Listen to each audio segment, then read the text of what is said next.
Rússia iniciou sua contraofensiva para cumprir a exigência de Putin, feita em 20 de janeiro, de expulsar a Ucrânia do território russo. Infelizmente, as coisas não estão indo muito bem para a Rússia.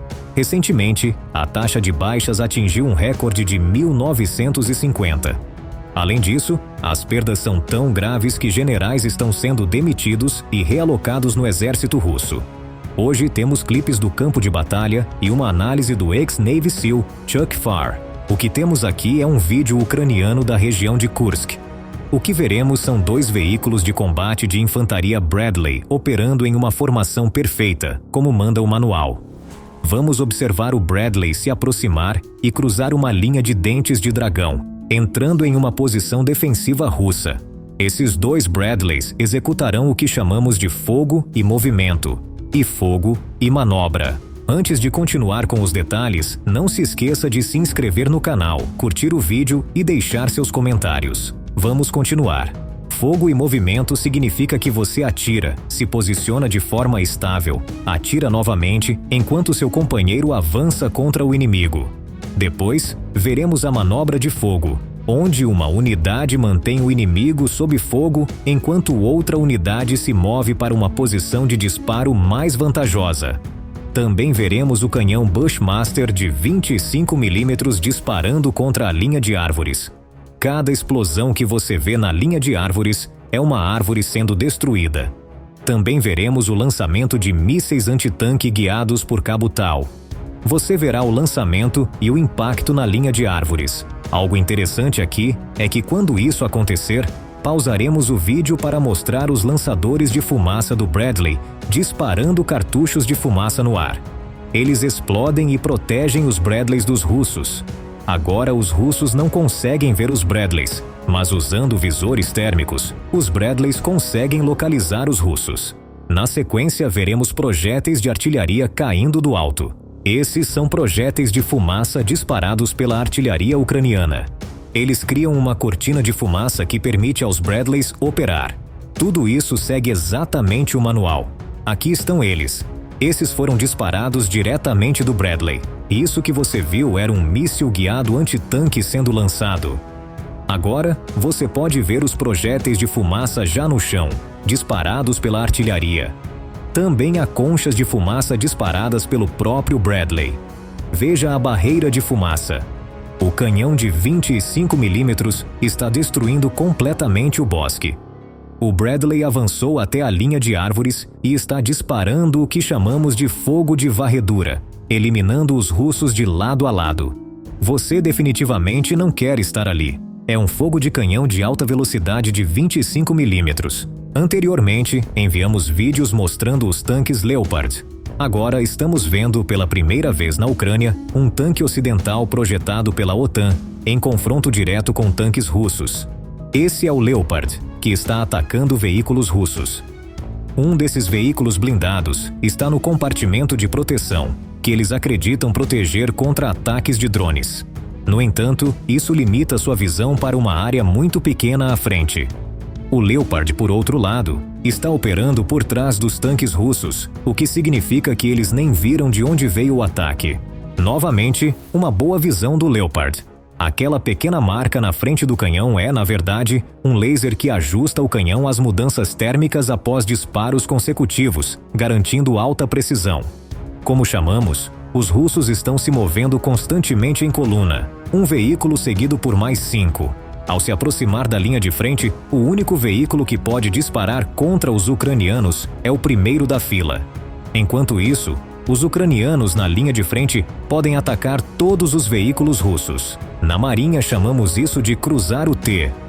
Você quer estar na barra horizontal, não na vertical. Aqueles são provavelmente ataques de artilharia. Podem ser projéteis de fumaça. Quando os russos ordenam ataques repetidos na mesma estrada todos os dias, os ucranianos já têm as coordenadas de fogo calculadas para essa área. Assim que recebem a ordem, as artilharias estão prontas para disparar. Esse foi o primeiro disparo, e parece ter sido eficiente. O veículo que estava fora da linha foi destruído. Isso é sério. No alto, você pode ver o rastro de um foguete HIMARS, que vai causar danos significativos. Depois, vemos um míssil guiado antitanque, talvez um Javelin. Uma explosão à frente pode ter sido um RPG que errou o alvo, talvez um AT-4. Os veículos de combate de infantaria russos e os transportes blindados não são bem blindados. Eles não resistem a projéteis de calibre .50 e são extremamente apertados por dentro. Já estive em vários e mal dá para se mover lá dentro. Por isso, muitos soldados russos preferem ir em cima dos veículos, considerando mais seguro do que ficar dentro. Outra coisa inevitável é que, sob fogo, os soldados russos desmontam dos veículos e fogem. Esses não estão avançando em direção ao objetivo. Abandonaram o veículo e estão correndo. A última explosão que vimos foi um projétil de artilharia aérea, projetado para detonar no ar. É o que chamamos de tempo variável. Você ajusta o fusível e dispara em direção ao alvo, e ele não atinge o chão. Ele explode acima da cabeça. Eu realmente não gostava disso porque não importava se você estava em sua trincheira ou não. Se estivesse aberto ao céu, você poderia acabar atingido. Isso aconteceu há 3 dias. Ah, certo. Temos ação de Kursk aqui. Certo, russos, isso parece um veículo civil branco, que os russos roubam das pessoas ucranianas. Tradicionalmente, eles usaram veículos civis brancos como batedores. Então, você sabe, isso faria os ucranianos hesitarem brevemente. Mas o fato de que você e eu estamos falando sobre isso, sabemos muito bem que os ucranianos já estão cientes do caminhão branco. E veremos o que vai acontecer com esse veículo. Simulation. Bem, na verdade, isso parece um veículo blindado russo. Certo, este veículo tem um dispositivo de proteção sobre ele. E isso parece que atingiu uma mina antitanque. E você pode ver os 2 pilares saindo. A mina detonou embaixo do veículo e a explosão foi direcionada para a direita e para a esquerda. Certo, temos outro veículo russo se movendo perpendicularmente à linha 0. E novamente, isso provavelmente parece uma mina antitanque, que causa grandes danos a um caminhão. Novamente, minas antitanques frequentemente são ativadas de diversas maneiras. Algumas não explodem a menos que um veículo pesado passe sobre elas. Mas também há minas que detonam devido à assinatura magnética do veículo. Parece que 1 ou 2 desses caras realmente saíram desse veículo. E lá vão eles. E você pode ver que nenhum deles... Certo, o que aconteceu nas árvores ali foi a detonação de uma mina antipessoal. Eles estão fazendo um segundo ataque, obviamente, no veículo para desativá-lo, imobilizá-lo, mas também para garantir que ele não seja recuperado. Isso tem acontecido muito. Também aconteceu no Oriente Médio. Você verá soldados se rendendo a drones. E sabe, para nossos ouvintes russos, vejam, se vocês quiserem voltar para casa, se quiserem sobreviver a esta guerra, olhem, abaixem seus rifles e levantem as mãos. Isso é o que vocês precisam fazer. Acho que este é um drone apenas observando como as tropas ucranianas capturam soldados russos. Certo, temos um soldado russo se rendendo aqui. Olhem, só vou apontar que este é um vídeo da Ucrânia filmando uma operação de captura contra um combatente russo. Neste ponto, os russos teriam executado um soldado ucraniano que se rendesse. Infelizmente, isso acontece várias vezes por semana. Dito isso, lutando ao lado da Convenção de Genebra, quando um combatente se rende, ele passa a ser sua responsabilidade, certo? Você não deve atirar nele. Não permite que ele morra de frio. Você deve alimentá-lo, cuidar dele e também prestar assistência médica. Essas são suas responsabilidades se capturar alguém. Vamos ver este soldado tomando a decisão certa aqui. Certo, ele pode estar respondendo a ordens no terreno. Ele está caminhando em uma direção específica. Então, espero que alguém esteja gritando e dizendo para ele se aproximar. Certo, ali estão os operadores ucranianos. E sabe, a primeira coisa que você deve fazer ao capturar alguém é revistá-lo, garantir que ele não tenha armas, e sabe, restringi-lo e colocá-lo de pé. E você quer tirá-lo do combate, da linha 0, o mais rápido possível. Acho que estamos vendo aqui fogo de drone contra os russos em alguns desses prédios civis. Então há outra coisa para julgar sobre isso. Você está olhando para esse terreno, certo? Esses caras vieram se render. Em uma situação como essa, com todas essas casas, todo esse abrigo, uma opção importante para mim seria fugir, certo? Tenho lugares para me esconder. Posso ir de casa em casa e voltar para minhas próprias linhas. Sabe, esses 3 soldados russos tomaram uma boa decisão, certo? Largaram suas armas, levantaram as mãos e se renderam de forma limpa. Mas só quero apontar que, com um pouco de motivação, um pouco de determinação, um pouco de espírito de corpo, esses caras poderiam ter fugido e vivido para lutar outro dia. Acho que isso nos diz algo sobre as condições do lado russo. Sim, absolutamente. Olha, e não estou julgando. Esses caras simplesmente salvaram suas próprias vidas. Sabe, sabemos isso sobre as forças russas. Se você é um soldado alistado, não recebe assistência médica, certo? Você assinou um contrato de 1 ano. Vai ficar aqui até o final da guerra. Esses caras reclamam o tempo todo. Não recebem comida, não recebem água, não têm uniformes novos e não são retirados da linha zero. Então isso vai continuar acontecendo cada vez mais. Veremos mais rendições. Dizem que um trem ucraniano está dando apoio. Sim, sabe, isso provavelmente é um bombardeio de artilharia, talvez alguns morteiros pesados. Sabe, você está lançando isso, que é o que você quer fazer. Você quer ser capaz de coordenar sua artilharia com seus elementos de manobra. E, curiosamente, vemos ataque após ataque russo sem artilharia coordenada. Eles não estão coordenando o fogo de artilharia com seus elementos de manobra. E o que é doentio sobre isso é que eles têm centenas e milhares de projéteis para disparar nas cidades ucranianas. Preferem matar civis ucranianos do que apoiar seus próprios ataques de infantaria. Mas, novamente, essa é a qualidade da liderança. Essa é a qualidade dos oficiais que eles têm. No próximo clipe, temos 6.000 tropas desaparecidas em combate. Acho que estão mortas. Então, enterrar as pessoas no campo de batalha é algo comum? Isso é o que eu queria te perguntar. Enterrar pessoas no campo de batalha? Absolutamente. Há uma razão boa e uma ruim para isso. Os oficiais russos não querem reportar suas baixas reais, sabe? Essa é a razão pela qual tudo parece do jeito que é. Esse é um aspecto ligeiramente melhor. Eles também pegam alguém que sabem que está morto, mas continuam registrando como vivo nos relatórios.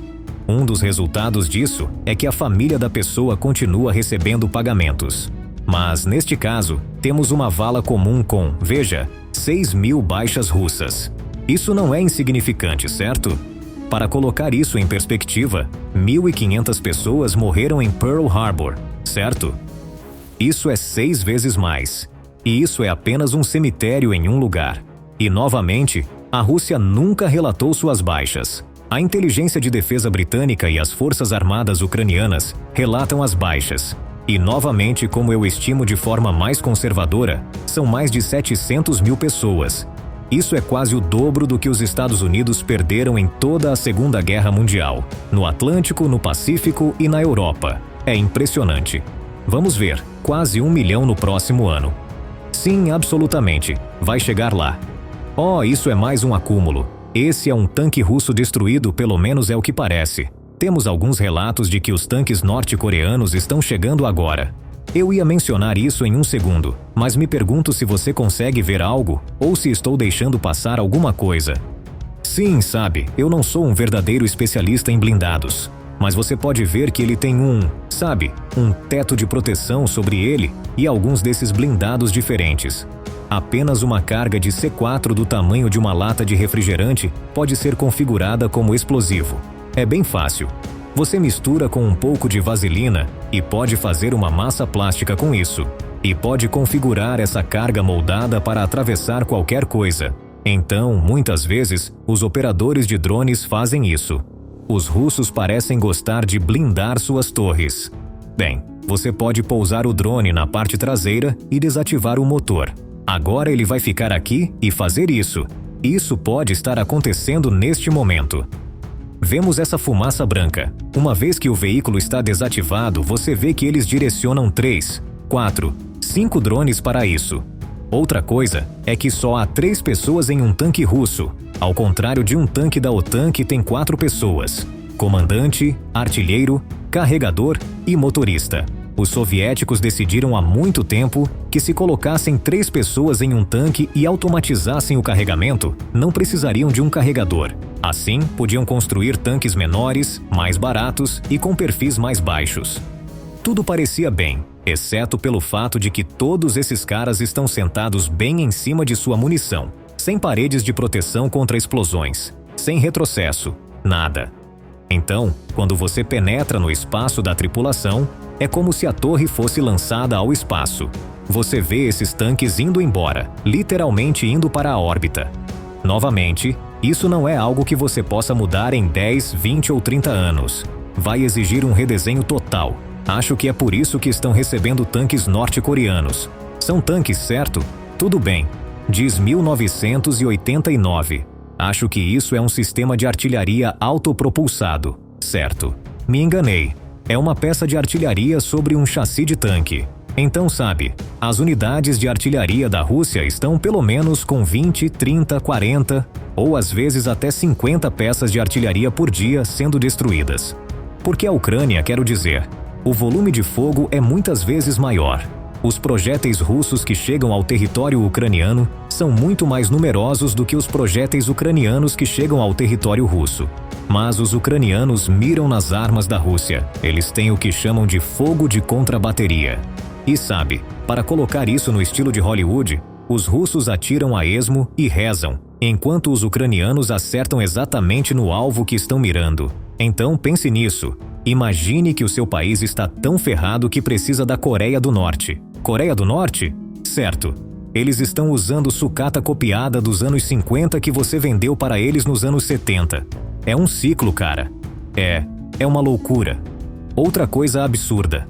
Certo. Isso quase com certeza foi uma mina anticarro. Não posso dizer exatamente o que é, mas posso prever o que vai acontecer a seguir. Simulation.